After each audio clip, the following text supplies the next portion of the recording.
Mr. Espina. Jules's voice cracked on the last syllable. Clearing her throat, she forced her fist to release the crumbled handful of skirt and tried again. Mr. Espina, I need your help. Mateo Espina didn't say a word. In fact, he didn't even twitch a muscle. It was a struggle not to stare at him. He was just so different than his brother that it was hard to believe the two were related. For over 3 years, Jules had worked for Luis Espina, and she'd never, ever been this nervous. Luis was a chatterbox who wore a constant, beaming, contagious smile on his round face. His brother, on the other hand, was all hard lines and angles, glaring eyes and stubble. Even the tattoos peeking from his shirt collar and rolled-up cuffs looked angry. Jules realized she'd been silent for much too long, and she had to hide her cringe. It had been almost impossible to set up this meeting with Mr. Espina, and she was crashing and burning not even 5 minutes and 10 words in. As she opened her mouth to say who knew what, a bored voice interrupted. "What can I get you to?" Although Mr. Espina ordered a beer from the server, Jules stuck to water. The meeting would be hard enough with all of her wits about her. Besides, the sad fact was that she was broke. Drinks were the last thing on her stuff-I-need-to-buy list. Lawyers were number one. Good lawyers, miracle-working lawyers. "I was hoping," she said, "that you could give me a reference." There was a reaction to that. It wasn't much of one, just the slightest lift of his eyebrow and a twitch of a small muscle in his cheek.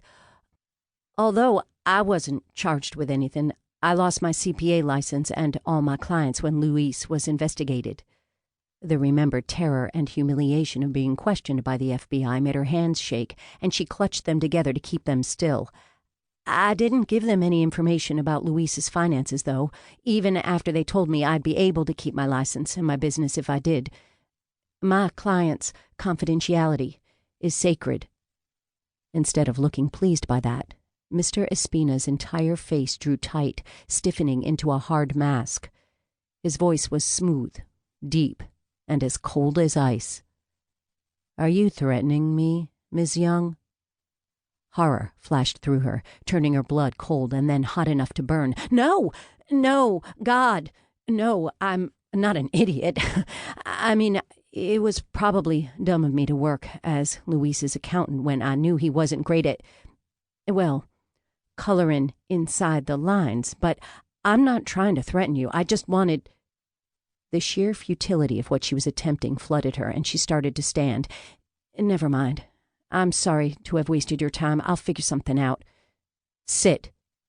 Something about his clipped tone made her obey before she realized what she was doing. "What do you want?"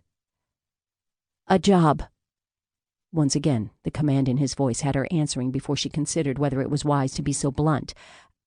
"I know Luis would give me a reference and, well, new employer contact information if he wasn't—" She paused, trying to think of a polite term. "Dealing with more serious concerns right now." Those dark, dark eyes regarded her over his raised beer for a long time. Jules let him stare, determined not to break again. "You want me to hire you?" he finally asked. "Oh, not you," she blurted, and then cringed. "Sorry, that came out wrong. I'd be happy to work with you, of course. It's just, I have expenses, so I need to have more than one client, unless I find a single client with extensive accounting needs. I was thinking I could work for some of Luis's colleagues, since they'd probably not care about the whole FBI thing as long as I know what I'm doing and can keep my mouth shut." Mr. Espina didn't hurry to answer her.